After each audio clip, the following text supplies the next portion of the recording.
All right, all right. Welcome back. Welcome back to the now it's a Saturday night. I usually go live on Friday nights. This is the Prepper pre-party show. Hope we get your Saturday off to a good start. If this is the first time on your channel, I am not usually live on Saturday nights. I'm usually live on Friday nights, but last night we had some serious internet issues because Hurricane Ian passed about 55 miles northeast of us. The eye passed about 55 miles northeast of us, so we got some of the bands. I'm going to be talking about that tonight. No, we did not evacuate. Actually, not many people around here. I'm in Charleston, by the way, if you're brand new to the channel. And Sarge is a nickname. It's not a police title. It's not a military title. It's just a nickname that I've had for a very long time. So we're in Charleston. We got up to the just like a few hours before. They really weren't sure if we were going to get direct impact or not.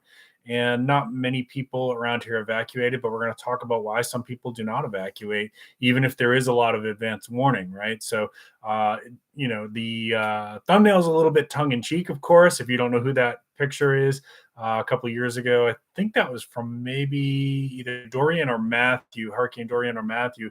This guy in Florida stayed back and got some great footage. He went outside in the middle of like the peak of the hurricane with his American flag and was just, headbanging to Slayer. And it was awesome. Like, I mean, that is how you go viral. But I'm not advising you to do that because I want you to stay safe.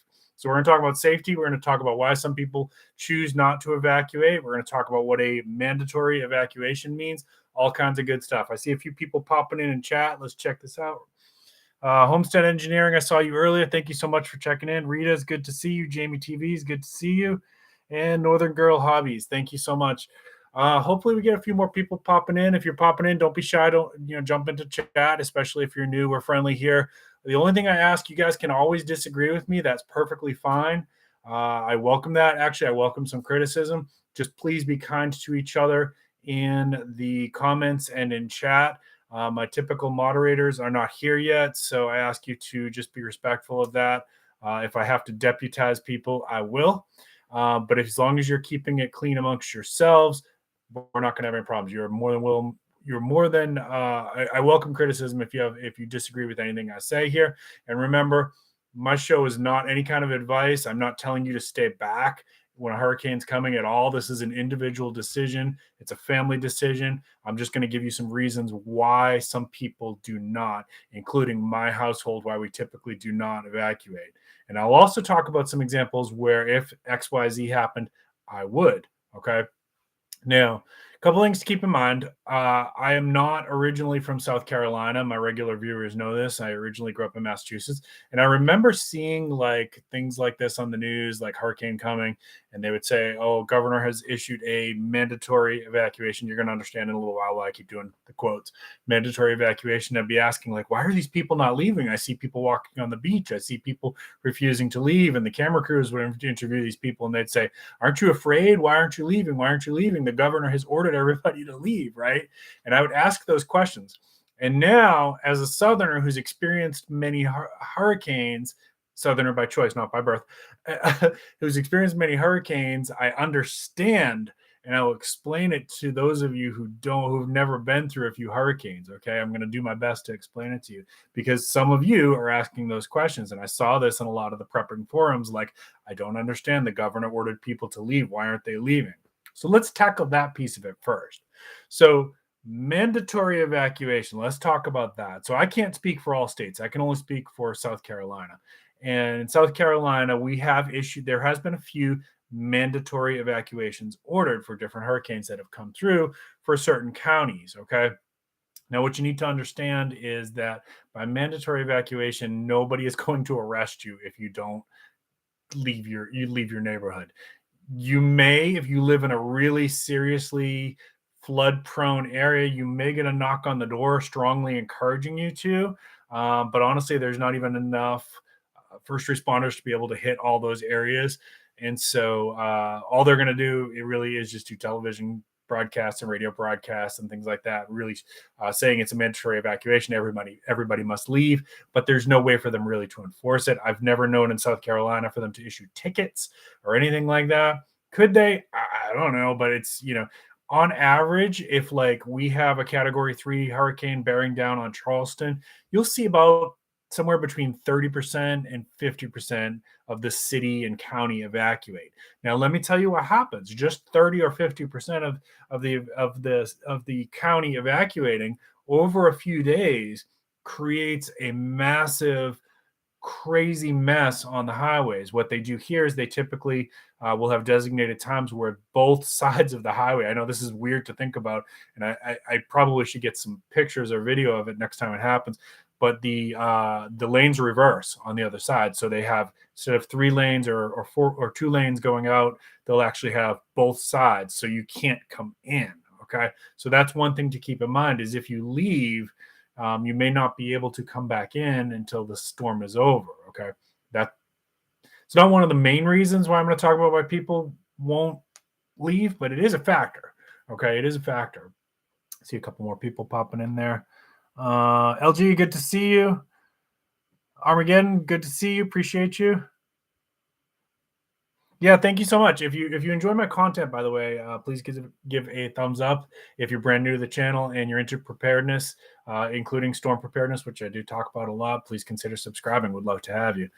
So mandatory evacuation, yeah, but not really. Okay, so it's there. No one's going to arrest you, at least in South Carolina. Nobody's going to detain you. Nobody's going to force you into your car and push you onto the highway. Like, so mandatory evacuation, but it's not really enforceable. Okay, so that's thing one. And I don't know. I've never lived in Florida. I don't know what what that means for them.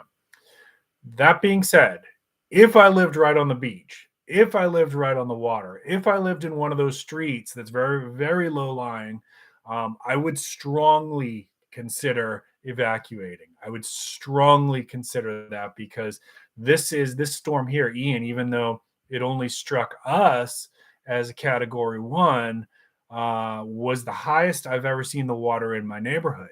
Now, I took some footage. I uploaded 3 shorts during the storm. The third one, which got the least amount of views, and I probably did that wrong. I probably should have just released that one. Actually showed the peak of the storm. So if you haven't seen that, I think it's like Hurricane Ian flooding is the title on the short.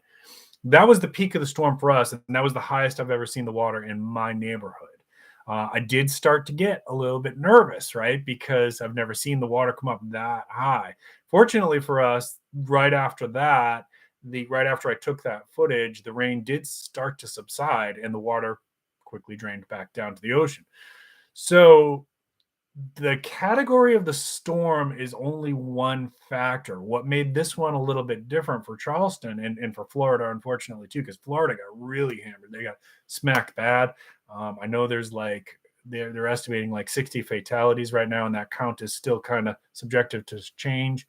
A lot of people lost all of their possessions. A lot of people lost all of their homes and everything, and pets and things like that. So please consider them in your prayers. There's this is no, like, I might get a little lighthearted at times here, but this really is no laughing matter. So another factor is not just the category of the storm, but things like storm surge, right? That's actually sometimes can be even more dangerous. So a category 1, if it hits right at the time of you're getting like a full moon, high tide, king tide, and maybe you've had a lot of rain in the last week, those are factors too, right? So category 1 can be really, really deadly. That's only one way to measure it, basically like what the wind speed, I believe. So storm surge, what made this one a little bit different was that it was a very slow moving, not slow rotating, slow moving in terms of like how it creeped along. And so when the hurricane came over us, it just dumped water and just dumped and dumped and dumped and dumped, as opposed to like passing through, dumping a ton of water and then keep moving. It just sat and spun. And so we actually got 9 inches of water within 24 hours. Typical for my area is like 3 to 5 for a month. Okay, so we got more than twice. Our heaviest month is usually about 5 inches. So we got about, in 24 hours, we got about 2 months worth of rain. Okay, it was nuts. So a factor for what I might consider if I was going to evacuate would be Do I live in one of those really low lying areas, or do I live really, really close to water? Do I live really, really close to the ocean? Right. So today, Mrs. Sarge and I took a ride down to Folly Beach, which is very, very close to us. I don't want to give my exact location, but I'm very, very close to Folly Beach. And we saw a lot of, still today, even it's been dry now it had been dry for about 24 hours, and much of the water has receded. We still saw a lot of flooded out streets and a lot of flooded out properties. We saw people throwing rugs out. We saw people throwing furniture out. So it's no joke, right? So nothing in this stream is really meant to be like, hey, screw the mandatory evacuation. No, no, no, no, not at all. I'm not saying that at all. I'm just giving you like some of the reasons why, if you're watching this and you've never lived through a couple hurricanes, and you don't understand why people aren't leaving, that's what we're talking about. Okay. All right. So that's thing one. So let's see. Daryl, good to see you. Prepping by Faith, good to see you. I just sent you an email, Prepping by Faith.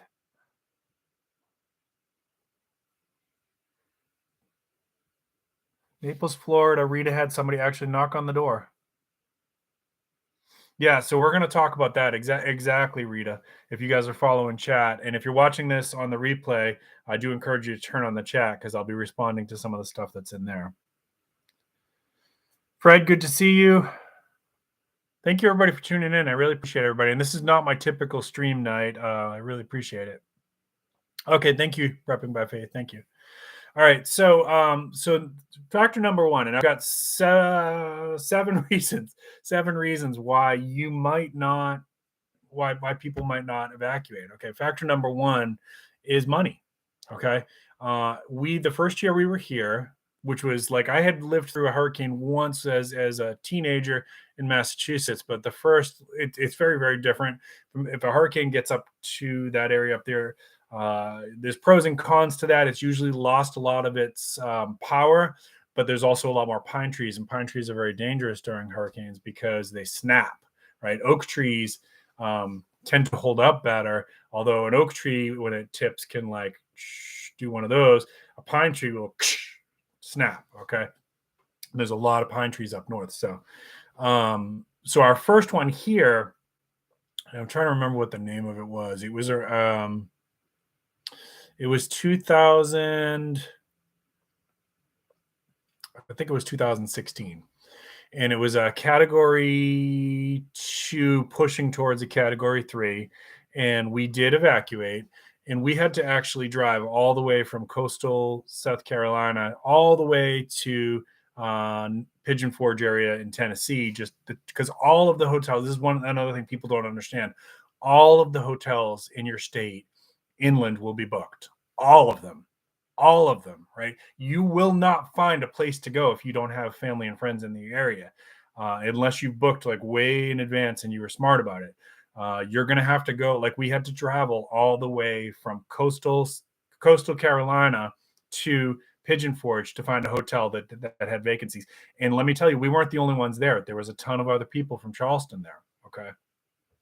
It's expensive to evacuate, and people with low income, people who live paycheck to paycheck, just can't afford to leave. That's a factor. Okay. Now, yes, they will open up some shelters. Here's what you need to know. If you've never seen this, if you don't live in hurricane country, you might not know. Excuse me. I was cleaning up yard debris all day today. Allergies. Oh, God. Leaves and sticks. All right. So those shelters, if you're not from the area, you may say, oh, well, they're offering shelters for people to go stay. Okay. Yeah. What those shelters are a room with cots lined all along them. I don't want to get like too, I'm going to censor my words here a little bit, but like a lot of people would walk in there and see the conditions of that and be like, nope, I'm not bringing my children in here. It is what it is. And they will say on the news, like, don't expect it to be the Ritz. It's not. But if you give people a choice between that, and I really don't want to be mean. So I don't want to tell you some of the things that you would see if you go in there. Just that if you're not used to that, if you haven't had to live hard, it's probably going to turn you off pretty quick, and you're going to be like, nope, we're out, we're going back home, we'll take our chances at home. Okay, so that's thing one. It's very, very expensive to get a hotel and to travel, right? A lot of people, if they live in the city, don't have vehicles, and so they do, here's another issue, right? They do sometimes charter transportation to move people inland, but in one of those hurricanes, that went, the one that we evacuated on, they chartered buses, but it was a one-way trip. So they took them all inland, and then these people with very, very limited income, people who were living paycheck to paycheck, did not have a way to get back to their homes. Okay, another reason why people might say, "The heck with it, I'm going to take my chances at home." Okay, um,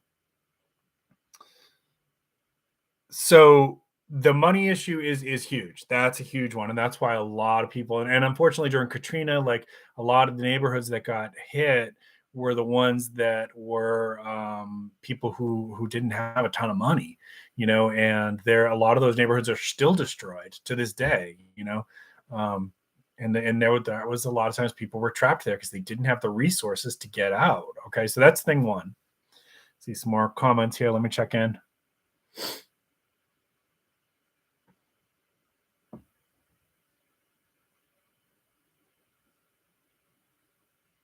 Yeah, it's yeah, I didn't even know that, Rob. I didn't know that. I didn't think about that one. That's a factor too for some people. There is problems with getting back. I am going to talk about that.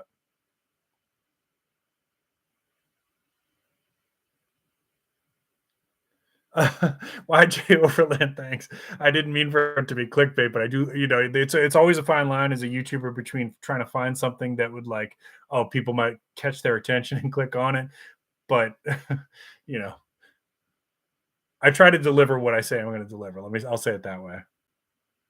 Stuart, good to see you. Vanessa Kitty, good to see you. Appreciate everybody.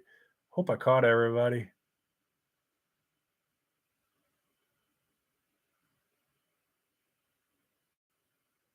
All right, cool. Appreciate you all. Snafu, appreciate you. Thank you. Yeah, I'm going to talk Snafu. I'm going to talk about that one. That's on my list. Absolutely. All right. So next one, pets. Okay, so pets. There are most hotels have limited amount of rooms that will accept pets, and you all have been following me. A lot of you have been following me long enough. You know that I love animals. I've got a dog and a cat, and when we evacuated, of course, our pets come with us. Our pets are family. They're like our children. Okay, and you do not leave your pet behind. Actually, our dog, was somebody else abandoned our dog. If you look up hurricane dogs, you'll see what I'm talking about. A lot of people just leave their pets behind during hurricanes, right? No, no, no, no. Don't do that. Your pet, if you adopt a pet, or if you have a pet, they're your responsibility, just like a child. And you need to, as a prepping community, we talk about this, that you need to prepare for your pets as well. Well, a lot of places don't let you bring your pets with you, okay? Or they limit it to, like, small dogs or certain breeds, right? Like, they won't let pit bulls in, or they won't let Rottweilers in, and things like this. Um, or you can only bring one pet, right? So I'll be honest with you. If we couldn't evacuate with our pets, our fate is going to be the same as our pets. They are family. We are not going to abandon them to drown. We're not going to abandon them to a house that's being blown apart. If they're going down, we're going down with them, and that's how much we love our pets. And we're not the only ones that feel that way. And by the way, how many people do you know that love pets that have one pet? Nobody. Like, if you like pets, you usually have a couple. That's just how, if you're a pet person like myself, that's what we're like, right? So that's a big factor too. People do not want to leave their pets, and that's why, if you're watching this from the north and if you never lived through a hurricane, that's reason number two why people will sometimes not obey a mandatory evacuation. Okay. Um, all right, number three, and this one's kind of, maybe the most legit reason. Although I'm not going to judge anybody. Like I said, I don't usually evacuate here anymore. This is really, like, a legit reason why people can't or won't. If you've got a medically fragile family member, a medically fragile child or elderly person that you're caring for, and moving them is actually dangerous, or they can't do it, right? there's people in my neighborhood who are elderly who they've lived here their whole lives. They've lived through Hurricane Hugo, which was a really nasty one that hit Charleston. They're not leaving, right? They're not leaving. They're going to die in their home if it comes down to that. And not only that, there's people who have like kids who are they're so medically fragile that they're bedbound, things like that, right? I know there's people in my community, friends in the prepping community, who have family members who are very medically fragile, and this is the situation they're in, and it's not easy to move them, right?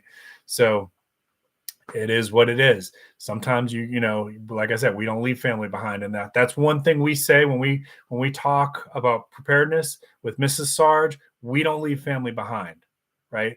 The fate of one is the fate of all in our little clan, and that's just what it is. Okay, and I know that I'm not the only one who feels this way.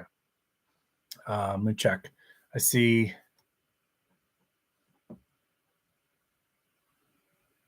Yeah, we're definitely going to talk about that, Snafu. I'm right there with you. That's right, YJ. There's no way. Like, I'm not leaving my dog to die like that. No way. And then, yeah, so then you talk about Northern Girl hobbies, right? Like you talk about some people have pets like chickens and things like that, rabbits, and the hotels don't necessarily, you know, they'll accommodate a small dog, but that's it.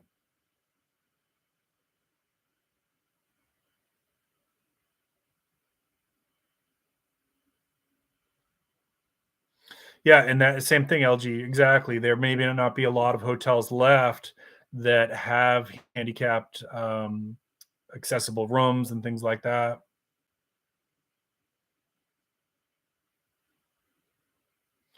Well, and YJ, your comment there about building stronger homes is a factor too. Like if you live in a home that blows apart easily with wind, you got to figure that in too, right? Like I'm not trying to judge anybody or say you should do this. Again, these are family decisions that each family is going to have to. But if I was in a home like that, my house is pretty sturdy. Not that it's like bomb proof, but it's sturdy. We take that into account. If it was, if we were in a different situation, we would probably have to weigh that against it. Thank you, Prepping by Faith. I appreciate that. Pets matter. Pets matter.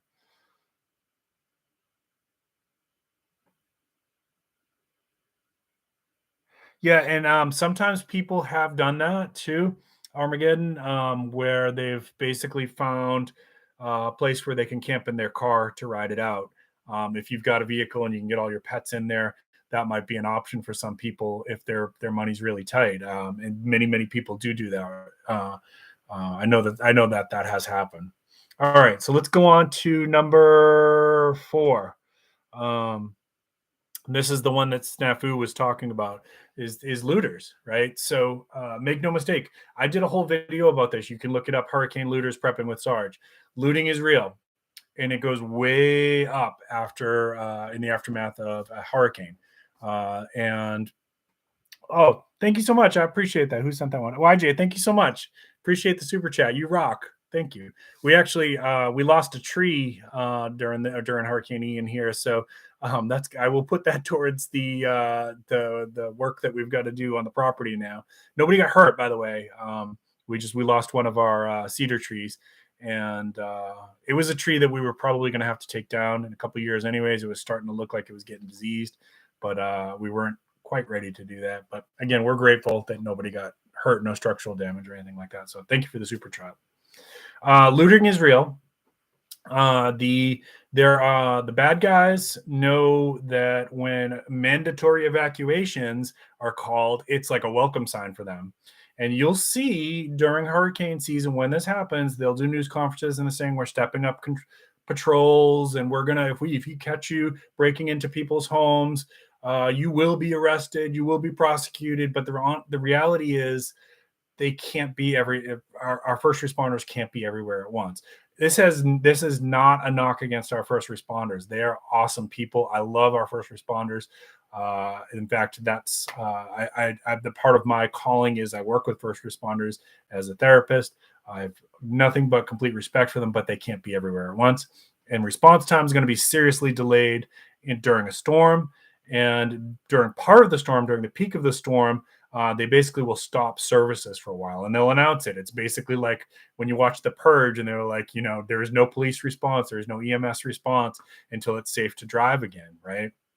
So looting is very real. And I don't talk about this issue too much on my channel because I'm not qualified to be an instructor in it. I would recommend you maybe check out my buddy Steve, Corsairs Trainers, talk about like, home security and that kind of stuff. You need to have a plan, right? But the number one deterrent, and if you watch my video about the hurricane looters, the number one deterrent against that is your presence in the home when they're looking for homes that are empty. Okay, so get your emergency lighting going, get your emergency radios going so there's sound coming out of your home. As soon as it's safe to do so, be seen outside in your yard cleaning up. Make comms arrangements with your neighbors, the ones that you trust, right? Have a plan, who's staying up. And I've had to do this, and my wife's had to do this, where we take shifts. Okay, we know that the storm's over, nobody's got power, 50% of the city's gone, police are stretched thin. Who's staying up? I'll take first shift. I'll wake you in at 3 a.m. or whatever, we got lights running all night long. So people know, not here. If you come in here, there's going to be trouble. We're going to protect ourselves. So that's the most I'm going to say about that. But it's a real thing. Burglaries and looting does go up. And this is another reason. That's reason number 4 why some people choose not to evacuate, right? And I've seen friends from in states that don't get these hurricanes be like, well, it's just stuff, your life is more important. Yeah, your life is more important, 100%. But it's very easy to say that when it's you that doesn't have to evacuate, right? It's very easy to be able to be judgmental about that when you're not the one that is leaving your property to roaming bands of thieves. Okay. All right. Yeah, and that's right. And we're going to talk about that too. First responders do have their own family. We want them to go home. We want them to be safe.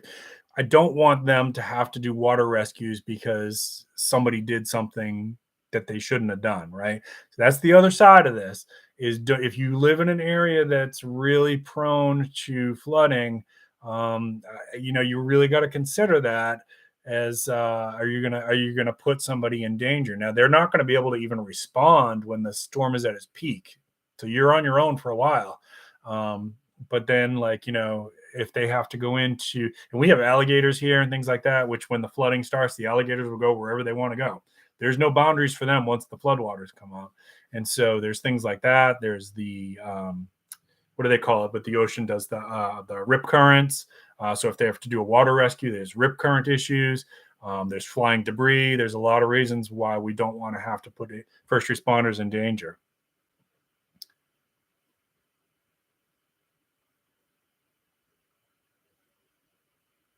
That does happen, prepping by faith. While people are not sure and they wait too long, and then you're kind of stuck in.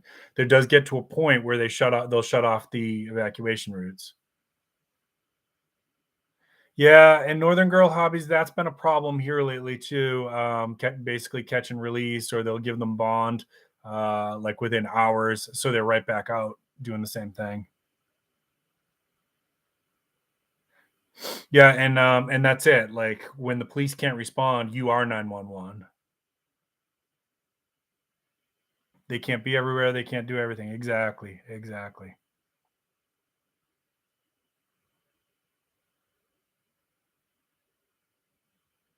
Yeah, that's not a bad idea, YJ, is build a little shelter, especially if, like, for here in Charleston, you would want to do that elevated because basically our whole city is at sea level. Eh, Charleston, this whole area was under the ocean at one point in history. At one point in history in the future, it will be under the ocean again, right? Man builds, nature laughs, or you could say God laughs, whatever. Right? There's we live here now. This is habitable now, but at some point a lot of the coastal states will be underwater again. That's just a fact. When is that going to happen? I don't know. Could be 50 years, could be 500 years. I don't know. Aloha, good to see you. Thank you, Uncle. I appreciate you. Bacon's good to see you. All right, I got some of my mods in now.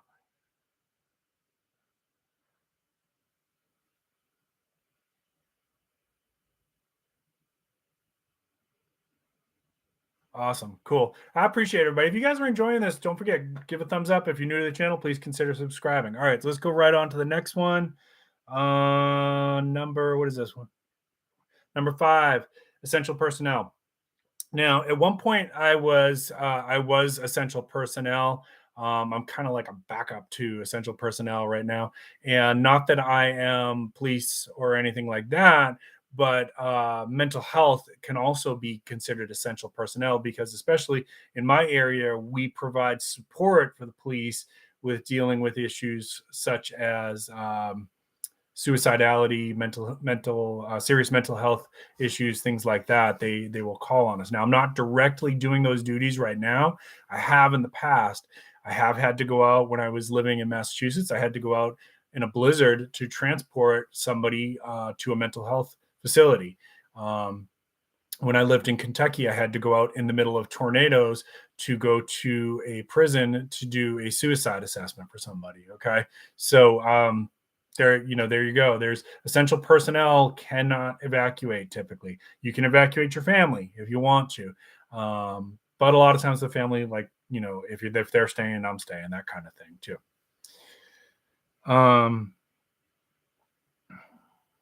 Getting back in, number 6. Number 6, getting back in is a huge problem. So the one time that we did evacuate, we were getting all these reports from people that we knew in our city that there was looting going on. And we were like, okay, it's safe. The storm's passed. We want to get back in. But they were trying to stagger us getting back in. And the highways get super clogged because everybody's trying to come back in at the same time. So something that could take you 2 hours can take you 20 hours just to get back to your home. And then they may say, hey, we're not letting anybody in off this exit yet because the governor didn't allow it or whatever. So that's a huge factor too. Like, a lot of people are like, I'm not leaving because they're not going to let me come back in. Totally understand that. Again, everybody's got to make their own decisions about their personal safety. And you also have to figure in your pets. You have to figure in your medically fragile families. And you definitely have to figure in, we don't want to put first responders in danger, right? But getting back in is a huge, huge problem. Here's another piece of that puzzle. Like, your employers, a lot of times down here, will let you be off for the hurricane, right? Because nobody's going to come to your store. Nobody's going to come to your business when there's a hurricane going on. So they'll close down for that kind of stuff. But as soon as it's safe, they want to reopen and they want their employees back. Well, if you evacuated and now it's taking you 20 hours just to get back 100 miles or whatever, and your employer is like, hey, I need you here. I need you here. That's a problem, right? And it's easy for somebody who's not living in these areas to say, well, my job doesn't matter. My life does. Yeah. Well, so does being able to have a place to live. So does being able to have the money to pay your car payments. So does being able to put groceries on the table. So does your health insurance. So does, your child care and all these other things. So that's a factor, folks. Sorry if you didn't know this. Now you do, right? So the only reason I'm doing this is like I want to spread some awareness so people are not so judgmental when they watch this stuff, never having gone through hurricanes or anything like that in your area, and you don't understand why people aren't leaving. I want you to understand that it's a difficult choice that many, many families have to make. I have one more. And probably this next one's probably the worst reason to stay. But I will talk about it here. Let me check chat one more time. Angie, it's good to see you. Yeah, so your high ground, you have to weigh in your own personal safety issues there, homestead engineering.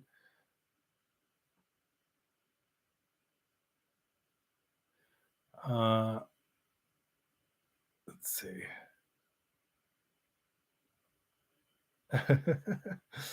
Have the high ground, exactly. Fish, good to see you. Fish, how did you guys make out down there? Fish is you're in Florida now, right?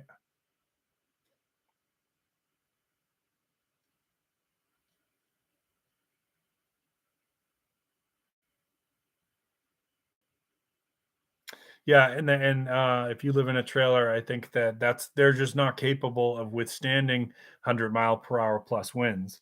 I mean, even like 50-mile-per-hour winds are hard on a trailer. Thank you so much, Angie. I appreciate you.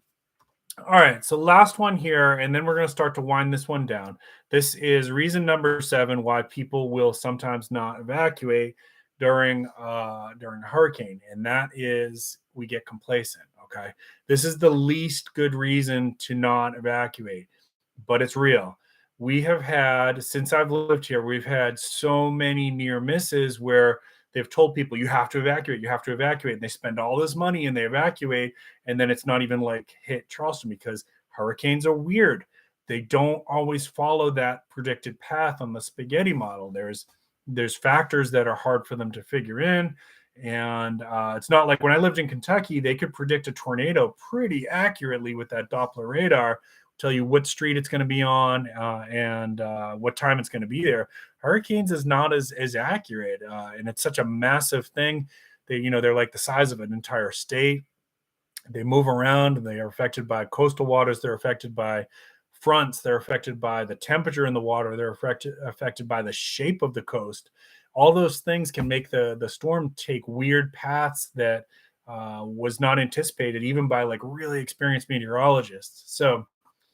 So we've had a bunch of near misses here, and people eventually will get complacent and say, I can't afford to spend all this money to evacuate every time there's a little hurricane scare, so I'm going to stay back, right? And this is not necessarily using your head. I mean, financially, we did talk about financial is a factor, but it's not, complacency is not the best reason to do that. Look at all the other factors first. Look at your, how low is my how low is my land? Does my street usually flood?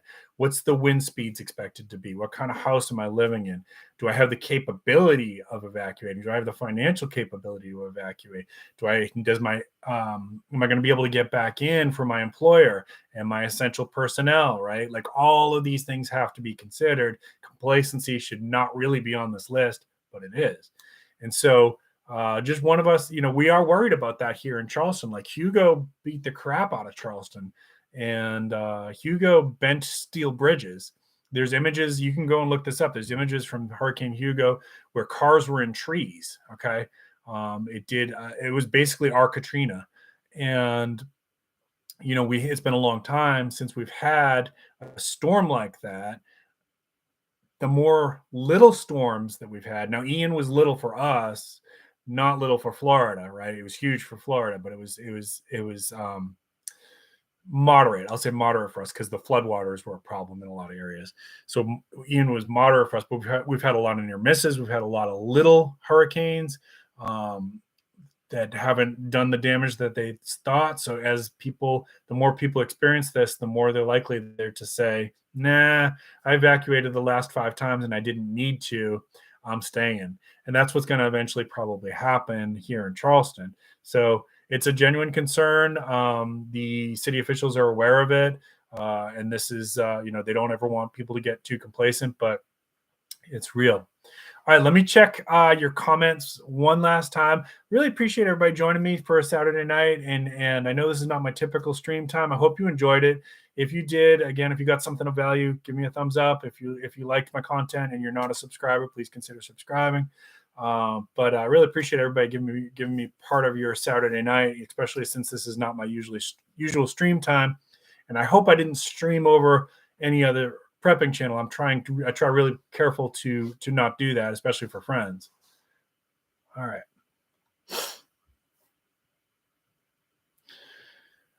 Yeah, so you're right. A lot of people had moved, Bacon. A lot of people had moved to Florida in the last couple of years, and this would have been their first one. In fact, I have a friend from Massachusetts who this was her first real hurricane, and been following her posts, and she definitely was.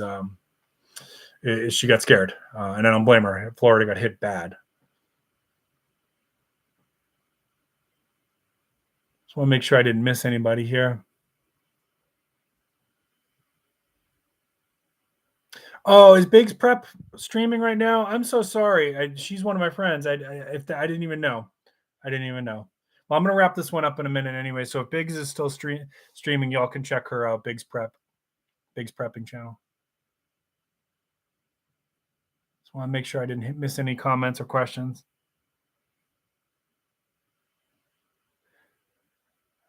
Lazarus, I agree with that.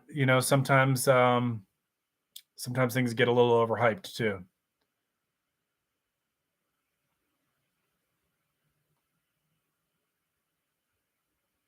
The coastal badlands had been added to the